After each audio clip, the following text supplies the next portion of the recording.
So we saw how we could attach and detach CSS classes conditionally.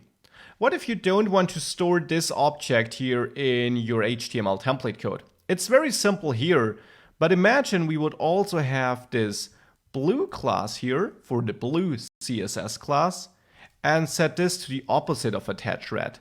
If I now control this, you see we can toggle between blue and red here, but now this object grows rather big.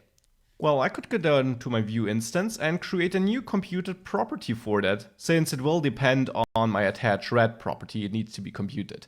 So here I could call this div classes, and this of course is a function, as all computed properties, which should return me a JavaScript object, namely the object I set up here. So in here I will simply have red attach red, and then blue, which is the opposite. Now that of course won't work because keep in mind here in our VueJS code, in the JavaScript code, we have to access the properties with this at the beginning.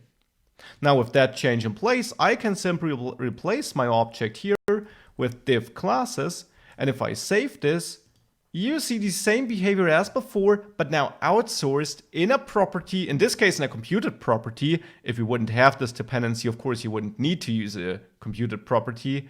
And our template is much leaner again, due to this being stored in our JavaScript code now.